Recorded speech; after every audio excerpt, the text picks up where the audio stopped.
আসসালামু আলাইকুম সবাইকে, কেমন আছো তোমরা সবাই? নিশ্চয়ই খুব ভালো। আমার আজকের ভিডিও টপিক হচ্ছে হেয়ার সিরাম। আজকের হেয়ার সিরামটা তোমার চুলের যত্নে খুবই ইম্পর্টেন্ট হতে যাচ্ছে। যারা আজকে আমাকে প্রথম দেখছো তাদের সাথে ইন্ট্রোডিউস হই। আমি নাজরানা। আমি আমার চ্যানেলে হেয়ার কেয়ার এবং skin care related natural remedies share করে থাকি। যদি তোমাদের এই টপিকটা ভালো লেগে থাকে তাহলে অবশ্যই আমার চ্যানেলে সাবস্ক্রাইব করবে, পাশে থাকা বেল বাটনে ক্লিক করে দিবে। আর আমার চ্যানেলে অনেকগুলো হেয়ার কেয়ার এবং স্কিন কেয়ারের ভিডিও আছে, গিয়ে দেখে আসবে, হয়তোবা তোমার উপকারে আসতে পারে। হেয়ার সিরাম হলো তোমার হেয়ার কেয়ার রুটিনের একটা পার্ট, যা তোমার হেয়ার ট্রিটমেন্ট অথবা তোমার চুলের রিগ্রোথের জন্য ব্যবহার করা হয়।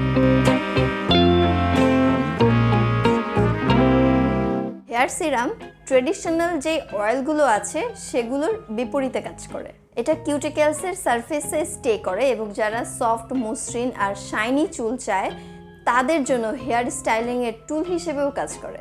হেয়ার সিরাম চুলকে সফট এবং শাইনি করে, চুলের ব্রেকেজ কমায়, ফ্রিজ কন্ট্রোল করে এবং যারা চুল লম্বা করতে চায় তাদের জন্য এটা অনেক উপকারী।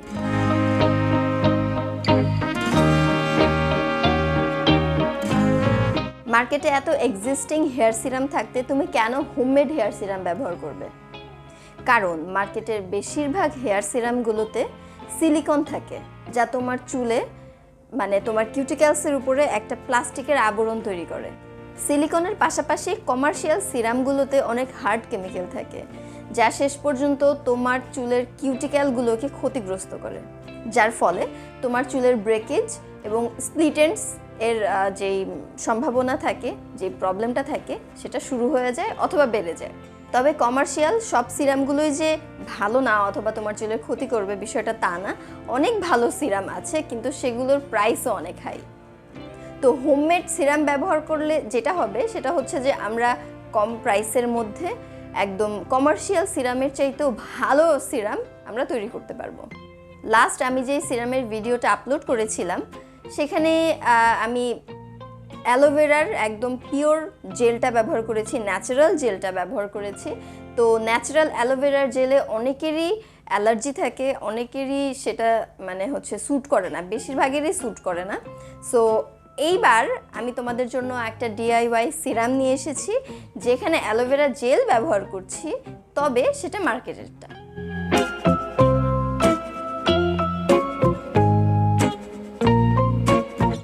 এই সিরামটা তৈরি করার জন্য আমি প্রথমেই একটা খালি বোতল নিয়ে নিচ্ছি। আমার যেটা অ্যাপ্লিকেটার আছে আমি সেই বোতলটাই নিচ্ছি। এটার মধ্যে আমি এখন 1 চা চামচ ভেজিটেবল গ্লিসারিন দিব, 1 চা চামচ মার্কেটের কেনা অ্যালোভেরা জেল দিব, 3 টেবিল চামচ রোজ ওয়াটার দিচ্ছি এবং এর সাথে ল্যাভেন্ডার এসেনশিয়াল অয়েল দিব 10 ফোঁটা। তারপর এটাকে ভালোভাবে মিক্স করে নিব।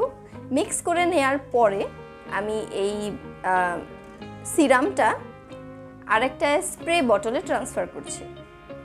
তোমাদের কাছে যদি একটু স্টিকি লাগে, সিরামটা একটু যদি স্টিকি লাগে তোমাদের কাছে, তাহলে কিন্তু তোমরা আরও কিছু 1-1.5 চামচ মতো রোজ ওয়াটার মিক্স করে নিতে পারো। এখন আমি আমার ড্রাই চুলে এই সিরামটা অ্যাপ্লাই করছি। আর এইগুলো হচ্ছে আমার বেবি হেয়ার, যেগুলো আমাকে সব সময় বিরক্ত করে থাকে। তো আনম্যানেজেবল চুলে আমি এখন এই সিরামটা অ্যাপ্লাই করব। এই হচ্ছে আমার ম্যাজিক্যাল সিরাম। এখন আমি এটা অ্যাপ্লাই করব। ব্যবহারের আগে ঝাঁকিয়ে নিতে হবে।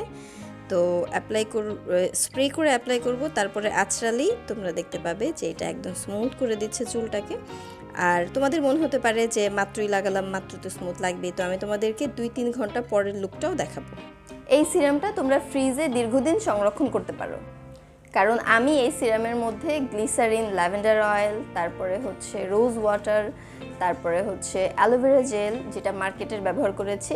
সো এগুলো নষ্ট হওয়ার সম্ভাবনা কম। সো তোমরা যদি ফ্রিজে রেখে দাও তাহলে অনেক দিন পর্যন্ত ভালো থাকবে। এই সিরামটা তোমরা শ্যাম্পু করার পরে যখন চুলটা 70-80% ড্রাই হয়ে যাবে তখন এটা অ্যাপ্লাই করতে পারো অ্যাজ লিভ ইন কন্ডিশনার। আর সিরামটা খুবই লাইট, সো তোমরা এটা রেগুলারলি ব্যবহার করতে পারো। এই লুকটা হচ্ছে সিরামটা ব্যবহার করার 2-3 ঘন্টা পরের লুক। তোমরা দেখতেই পাচ্ছ আমার চুলটা খুব শাইনি, খুব ম্যানেজেবল লাগছে। ম্যানেজেবল চুলটা হচ্ছে একটা ড্রিম সব মেয়েদের জন্য। তোমরা যদি চুল আয়রন অথবা কার্ল অথবা এমন কোনো হিটিং টুলস ব্যবহার করতে চাও তাহলে তার আগে এই সিরামটা ব্যবহার করে নিতে পারো। তবে আমি প্রেফার করব যে তোমাদের নাইট টাইম হেয়ার কেয়ারের মধ্যে হেয়ার সিরাম একটা পার্ট, সো ওই পার্টে তোমরা এই সিরামটা ব্যবহার করতে পারো রাতে। এইটাই চুলের জন্য আমার মনে হয় বেস্ট হবে। আজকের মতো তোমাদের সাথে রেমেডি শেয়ার করা শেষ। তোমাদের যদি ভিডিওটা ভালো লাগে থাকে অবশ্যই আমার ভিডিওতে লাইক দিবে।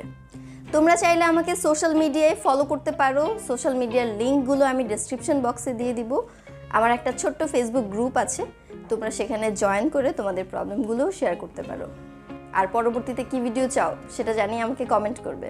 আমি চেষ্টা করব তোমাদের কমেন্টের উপর ডিপেন্ড করে ভিডিও বানাতে। নেক্সট ভিডিওতে আবার তোমাদের সাথে দেখা হচ্ছে। ততক্ষণ পর্যন্ত সবাই ভালো থেকো। আল্লাহ হাফেজ।